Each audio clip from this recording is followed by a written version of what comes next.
Bonsoir à tous, bienvenue sur votre chaîne panafricaine TEM-TV. Les différents régimes qui se sont succédés à la tête de l'État sénégalais, commencé par le président Abdoulaye Wade jusqu'à Macky Sall, les lois ont été votées pour réguler le secteur de l'immobilier. Dans ce sens, malgré les efforts de l'Association de défense des locataires,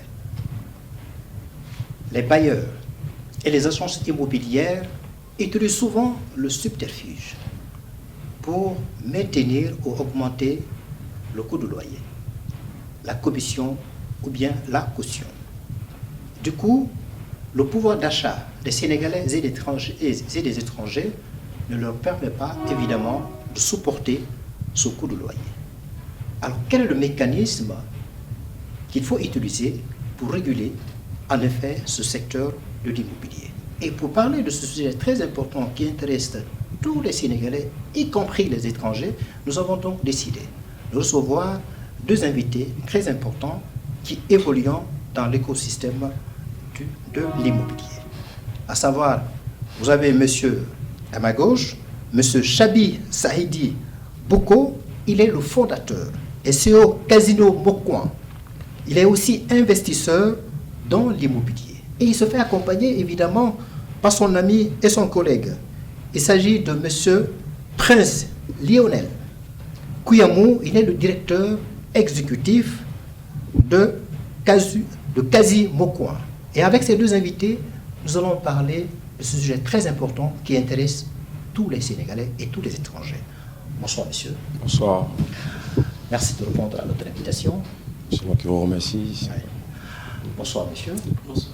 Merci d'être venu.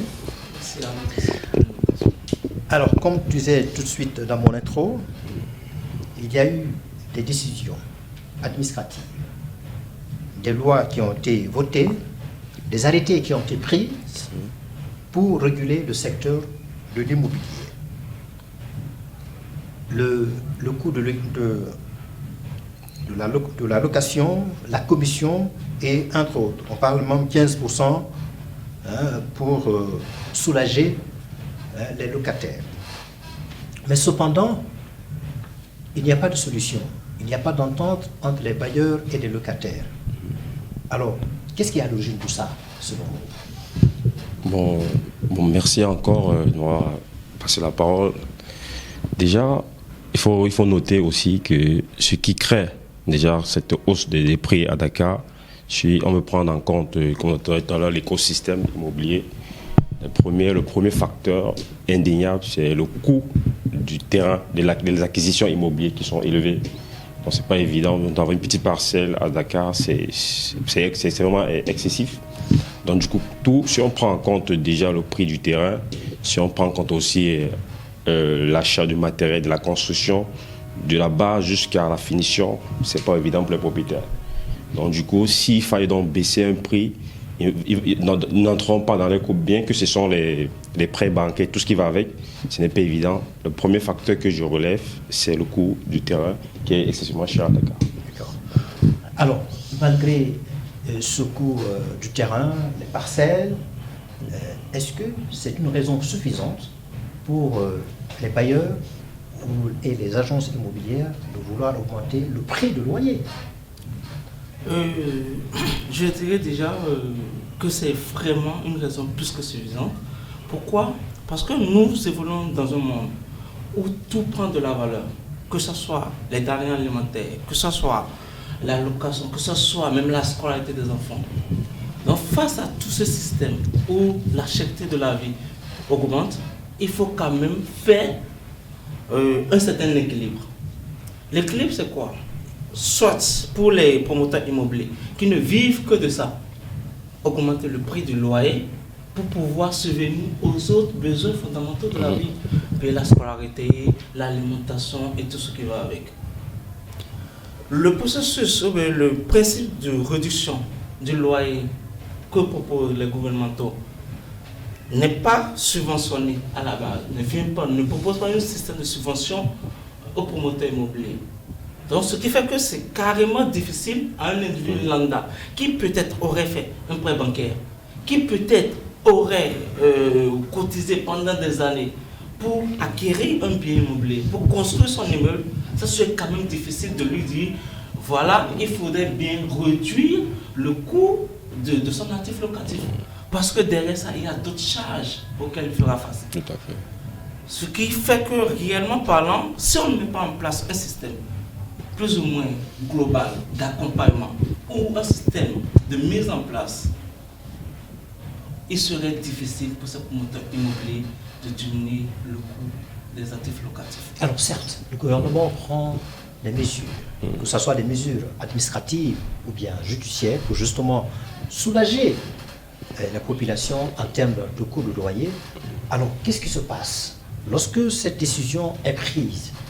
Les bailleurs, les agences immobilières ne s'y adaptent pas. Est-ce qu'au préalable, il y a eu des éléments qui n'ont pas été pris en compte, les paramètres qui n'ont pas été pris en compte avant de faire voter cette loi-là, ou bien de prendre une décision administrative? C'est une très bonne question. Voilà, et c'est le propre de l'Afrique en général. C'est-à-dire on vote les lois sans tenir réellement compte des réalités, en fait.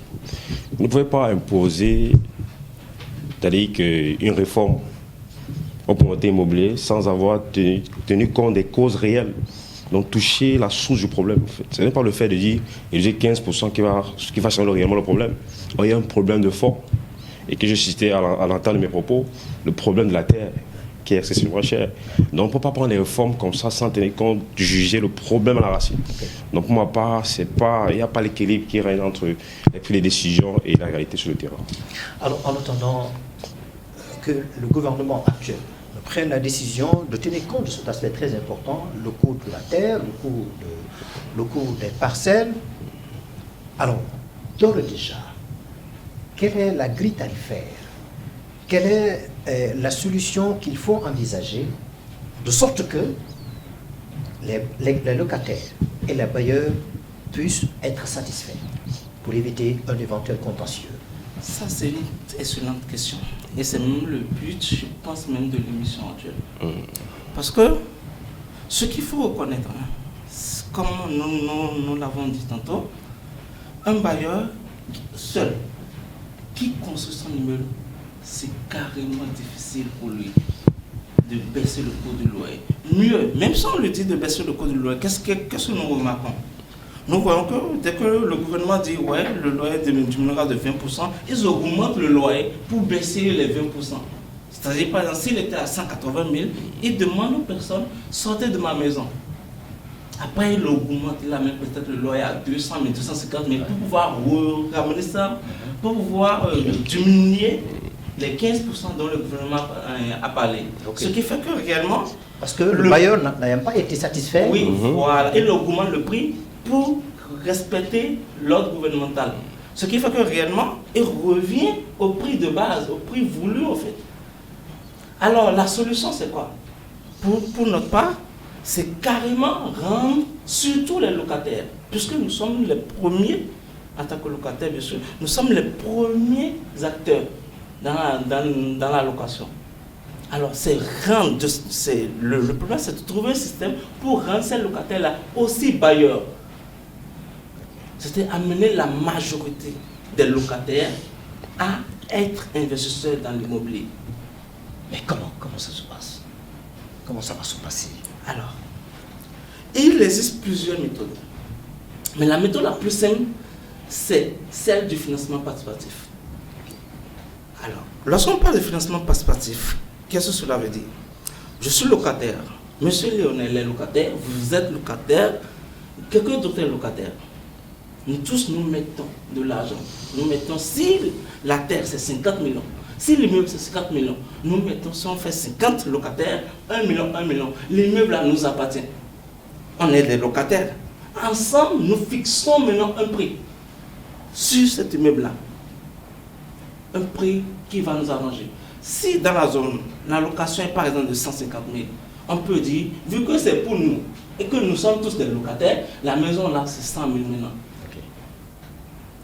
Ce mode de fonctionnement poussera même les bailleurs à diminuer le coût de leurs biens locatifs. Pourquoi? Parce qu'ils vont se rendre compte que les locataires n'iront plus forcément vers eux.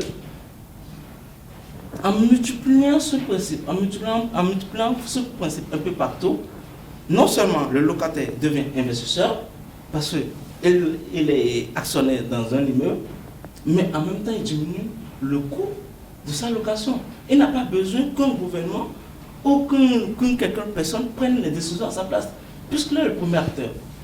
Alors, M. Saïb, ce que vous proposez là, je pense que c'est une piste de solution, mais il me semblerait que ce système n'existe pas. Alors, si le système existe, les locataires que nous sommes et les agences immobilières et aussi les bailleurs n'ont pas encore intégré ça dans l'écosystème de l'immobilier. Alors, qu'est-ce qu'il faut faire? La première chose à faire, c'est la sensibilisation. Vous savez, on n'est pas mieux servi que soi-même. J'ai faim, si je ne vais pas chercher à manger, personne ne me donnera à manger. Ou on me donnera à manger, ne serait-ce que pour une semaine. Le reste du temps, on va me fuir. Je serai un fardeau pour les autres, en fait. Alors, il faudrait bien sensibiliser déjà les locataires sur le bien fondé de la chose. Bien sûr, il y aura des structures juridiques pour suivre comment ça se fait. Passons pas d'actionnariat, bien sûr. Comment le partage se fera, comment les dividendes seront renversés à chaque acteur ayant participé à l'achat d'un immeuble. Donc, c'est toute une stratégie que nous déjà, nous avons essayé de mettre en place, que nous pensons qu'il va tellement marcher, y compris dans la baisse des prix de la location et aussi de la caution. Parce que le gouvernement dit 2 mois. Mais disons-nous la vérité, personne ne respecte ces 2 mois. Déjà, il faut passer par une agence immobilière, les frais d'agence 1 mois, tu peux être 2 mois propriétaire. Ça fait combien de mois? 3 mois. Alors que normalement, ça ne doit pas être comme ça. C'est le propriétaire de l'immeuble qui paye les 10% à l'agence immobilière. Il se trouve que même ça, ce n'est pas régulé. Même ça aussi, ce n'est pas régulé. Donc, il y a tellement de failles. Mais ce n'est pas contrôlable. Pourquoi? Parce que nous sommes dans un système où vraiment on n'est pas si structuré, que ce soit dans tous les domaines, sanitaire, immobilier, tous les domaines, même alimentaire, on n'est pas structuré. C'est l'individualisme qui prône. Donc chaque personne dit c'est ma maison par exemple, j'ai entendu des propos par exemple comme ainsi, c'est ma maison, c'est toi qui m'as acheté le ciment, comment tu peux me dire de réduire le loyer? Alors le système que mon cher Chabi propose, est-ce que les bailleurs, les locataires peuvent tirer leur épingle du jeu? Tout le monde peut y trouver son compte si le gouvernement accepterait de se saisir de cette solution-là et l'appliquer éventuellement. Oui, déjà, la particularité avec le cas chez Mocoin, c'est qu'on a créé l'équilibre. Il faut que les deux parties soient satisfaits en fait. Il ne faudrait pas que seulement on satisfait le locataire et on met en péril les intérêts du bailleur. C'est-à-dire que le système est mis en place que tous les deux parties puissent trouver les comptes. Déjà, d'entrée de jeu, supposons, comme on a dit, on a un immeuble. Nous, parce qu'on fait la gestion locative. C'est-à-dire que si vous nous donnez la gestion de votre immeuble, ce qu'on fait, déjà de 1, on réduit le coût de la caution. C'est-à-dire votre argent, en tant que le propriétaire, ça n'en soude rien. On va aller sur la base, comme vous le laissez 1 mois, on gère la procédure c'est-à-dire qu'on s'arrange à vous verser votre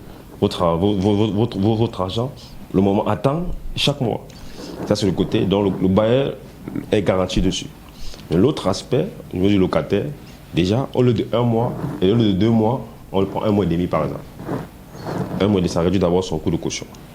Ça c'est d'entrée de jeu. Maintenant, on a un système d'ouverture de dossier par exemple. C'est peut-être 15 000 francs. Juste en position de 15 000 francs. 15 000 francs là, c'est juste ouverture de dossier. Maintenant, 1 mois et demi. Le demi-mois, on met ça comme caution. 1 mois, c'est pour la location en cours. Maintenant, qu'est-ce qu'on fait avec les 15 000 là? Parce que le but, de notre point de vue aussi, on a mis sur pied cette monnaie qui impacte sur le coût de l'or, mais de façon bénéfique. C'est-à-dire que les 15 000 contre ton portefeuille, si on nous votait aujourd'hui, nous sommes le 5 avril par exemple. Voilà. Donc cette monnaie est susceptible de passer de 15 000 à 30 000 peut-être le 5 du mois prochain. C'est-à-dire qu'avec le temps, cette monnaie vous pourra vous payer votre loyer sans que vous ne l'inquiétez en fait. Et crescendo, vous voyez, les deux parties, ça c'est juste un aspect. Il y a plusieurs autres stratégies qui sont mises sur pied pour, n'est-ce pas, pour que les deux parties soient satisfaits en fait. Donc c'est juste pour citer cela. Vous pensez que ce que vous proposez là est plus important de ce que le gouvernement propose, c'est-à-dire que la construction sociale? Oui, nous pensons que c'est très important parce que déjà, il y a l'aspect géographique. Quand nous parlons de l'aspect géographique, parce que moi je travaille à Dakar, le logement social sera à Diamant, un peu plus loin. Ouais, la ville nouvelle. Vers la ville nouvelle. Quel temps j'aurai, ou bien à quel moment je me récupérerai pour aller à temps au boulot et être productif? Pire, il se pourrait même non seulement que je sois au niveau du logement social, mais également que je loue une chambre à Dakar à côté de mon boulot. Ne serait-ce que le lundi, et du lundi au vendredi, les temps je travaille. Ça fait quoi? Double dépense au fait. Ça fait réellement deux dépenses. Or, le gouvernement n'est pas quand même parce que les zones sont saturées. Il va prendre la charge de mettre tout le monde là où la personne souhaiterait. Donc pour nous, réellement parlant, non seulement on tiendra en compte de la situation géographique du locataire, mais également on baissera le coût des actifs locatifs. Et mieux comme M. Lionel l'a expliqué tout à l'heure, là, si ton loyer par exemple est de 60 000, tu viens d'acheter par exemple la monnaie à 15 000, le mois prochain c'est venu à 30 000, tu comprendras que tu vas augmenter 35 000 seulement sur ton salaire pour que ça fasse 60 000, 65 000 afin de pouvoir payer ton loyer. Vous voyez un peu comment c'est carrément bénéfique pour le locataire et également pour le bailleur parce que lui, il n'a pas à se soucier de ça. C'est l'entreprise, c'est la gestion. C'est l'entreprise qui gère son immeuble, c'est-à-dire la nôtre, qui lui paie déjà son loyer et avant même la date où le locataire serait prêt. Alors, je vais poser une question, mais une pierre deux coups. Ok. Alors, cette solution que vous semblez proposer, que je trouve réaliste, même celle de ceux qui nous regardent en ce moment, cette solution ne vient pas de ex nihilo, ça ne vient pas de l'imagination. Certainement, ça a été expérimenté sous d'autres cieux, dans d'autres pays. Peut-être que c'est là-bas où vient votre inspiration. Est-ce qu'on peut transposer ça au Sénégal? Alors, ça, c'est un. Et la deuxième chose, est-ce que ce système est fiable et viable dans la durée? Bonne question.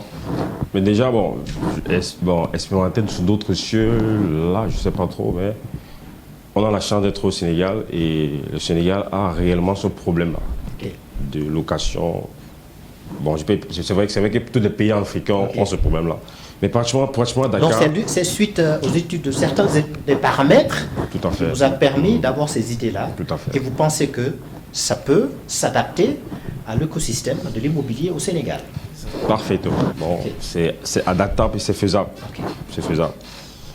Et déjà, bon, c'est pas que... je peux dire que c'est presque en cours. On a un local, on a des maisons déjà, il y a des locataires qui sont déjà intéressés. Donc maintenant, c'est juste de faire comprendre le système de crypto, intégrer ça dans les quotidiens, en fait, c'est tout. Donc ce qu'on est en train de faire, c'est justement faire une sensibilisation pour que les gens puissent comprendre réellement où est-ce qu'on veut aller. Mais sinon, c'est faisable. C'est faisable. Alors, on parle de crypto, on connaît cette monnaie traditionnelle qu'on touche, le CFA, qui risque même de mourir, parce qu'on voit certains chefs d'État, sans pour entrer dans le débat politique, qui souhaitent la disparition de franc CFA, en lieu et place de l'éco éventuellement, même si certains pays comme la Côte d'Ivoire s'y posent. Alors cette monnaie qui est en train d'émerger, qui est en train de faire surface, la crypto, la monnaie numérique, est-ce qu'elle peut avoir sa place dans ce système dont vous proposez? Elle a même toute sa place. Pourquoi elle a toute sa place? Vous savez déjà, ça c'est en préambule, il faut dire que l'investissement immobilier fait partie des investissements les plus sûrs. Nous n'avons pas tous les moyens d'y participer. avec le processus de la crypto-monnaie, c'est que même avec 600 francs, $1, tu peux en acheter. De surcroît une crypto-monnaie immobilière. Donc déjà, tu as 500, tu achètes un cachet Mocoin s'il vaut 500. Ou tu achètes 100 s'il vaut 50 francs par exemple. Ou bien tu achètes 10 s'il vaut 50 francs. Vous voyez déjà, avec l'effet domino, c'est-à-dire la demande, concernant la gestion locative, la monnaie prendra forcément de la valeur sur le long terme. Ça, c'est le premier aspect. Le second aspect, pourquoi nous disons que c'est la monnaie des locataires? Parce que cette monnaie permettra déjà à tous les locataires d'y participer. C'est ça le financement participatif dont on parle. Nous tous, nous payons la monnaie. 100 francs, 10 francs, 1500, 100 000, en fonction de, comment on appelle? Un paiement virtuel. Voilà, un paiement virtuel, on t'envoie la monnaie. Cette monnaie sera retransmise grâce à l'immobilier ou bien à l'immeuble qu'on verra. Dès que tu vois l'immeuble, tu sais que ça c'est mon immeuble. Et dans cet immeuble, c'est la monnaie là qu'il faut qu'on utilise. Même si tu l'as de façon virtuelle, on te dit que c'est ça qu'il faut que tu utilises pour payer ton loyer par exemple. Toi tu l'as. Qu'est-ce que tu as fait? Simplement voir le prix. À combien il vaut aujourd'hui? Je ne sais pas ce qu'on peut dire. Donc déjà, nous rendons bailleur un locataire. Et c'est la meilleure pour nous. C'est la meilleure façon. C'est la meilleure façon d'être autonome. Alors, pour terminer, on parle de la monnaie virtuelle. Et souvent, le gouvernement se base sur cette transaction traditionnelle, l'institution financière, la banque. Est-ce qu'à l'avenir, ça ne pourrait pas être un obstacle? À l'évolution économique d'un pays. Oui, à l'évolution économique, surtout à l'évolution économique virtuelle, entre guillemets. Non, je ne pense pas. En fait, il faut bien retracer l'historique de la monnaie. Ouais. On est parti du troc. Voilà, là-bas, c'est le troc, il n'y a pas la monnaie. Après, on est passé monnaie papier. Après, on est parti, c'était les cours, tout ça. Oui, bon, en fait, c'est l'évolution de la monnaie, en fait. On est une phase de numérisation. On est dans la phase de numérisation du monde. On est dans la dématérialisation de la monnaie. Donc, c'est fait partie de l'heure actuelle. Surtout quand on parle de l'IA et tout ce qui va avec, c'est numérisation. Donc on ne peut pas échapper à ça. Maintenant, c'est mieux donc, plus tôt on est outillé, plus tôt on est sensibilisé, plus on se positionne pour mieux, n'est-ce pas, pour mieux l'utiliser en fait. Et l'autre chose, on va partir du principe de la monnaie fiduciaire. Vous savez que quand on parle de communauté économique, peut-être la CEDEAO, Communauté économique des Afriques de l'Ouest, c'est tous ces États membres de la CEDEAO, n'est-ce pas, qui constituent un bloc. Et toute personne participe, tout État participe par rapport à son PIB pour rendre la monnaie forte et stable dans le monde du marché en fait. Et c'est pareil avec la monnaie virtuelle. Donc c'est la communauté tout entière qui forme Kashimoku, n'est-ce pas, qui va participer, n'est-ce pas, soit en payant son loyer par mois. Il y a plusieurs services qu'on va gravir autour, il y a plusieurs projets qui sont là, qui vont graviter autour du projet Kashimoku, tout dans l'optique d'avoir une communauté plus forte, plus grande, participative pour rendre la monnaie plus forte et stable. Et pour que ça soit une monnaie adoptée, pas seulement au Sénégal, pas seulement en Afrique, soit une monnaie peut-être qui soit adoptée dans tout le monde entier. Donc c'est l'objectif en fait. Alors, pour terminer, c'est le dernier mot. Justement, cette monnaie virtuelle, comme on a la possibilité de réguler le système, les institutions financières, les banques ordinaires, etc., est-ce qu'à l'image de ça, il est facile aussi de contrôler cette monnaie virtuelle? Bien sûr, il s'agit de monnaie. Et quand on dit monnaie, forcément, il y a les institutions financières qui sont autour. Déjà, il faut savoir, si nous prenons l'exemple de Bitcoin, il est régulé dans différents pays et d'autres pays, même, par exemple, la Centrafrique, ils ont adopté par exemple le Bitcoin comme monnaie d'utilisation aussi. Quand on prend Dubaï, ils utilisent par exemple le Bitcoin pour payer les employés. Tout ça, ouais. Je ne sais pas si vous comprenez un peu. Donc, déjà, il y a tout un système. La monnaie ne se crée pas parce qu'il faut la créer. Nous ne sommes pas, ce qu'il faut déjà dire, nous ne sommes pas en concurrence avec les monnaies fiat. Non. Nous avons un problème. La solution de ce problème, nous pensons qu'au mieux, ça sera géré grâce à la crypto, à une monnaie immobilière, une monnaie des locataires. Donc, ça a été créé pour un service lambda donné. Et la régulation se fait. Il y a plusieurs pays où la régulation se fera. Nous prions aussi les gouvernements africains pour pouvoir accélérer le processus de régulation des monnaies immobilières. Parce que c'est le moyen le plus facile pour aller vite, pour lever les fonds. C'est le moyen le plus facile pour interagir sans attendre l'aide étatique. Les logements sociaux, on nous dit 100 000, mais combien d'années ça prendra avant que cela ne soit réalisé? Mais il faudrait bien attendre. On n'attend pas.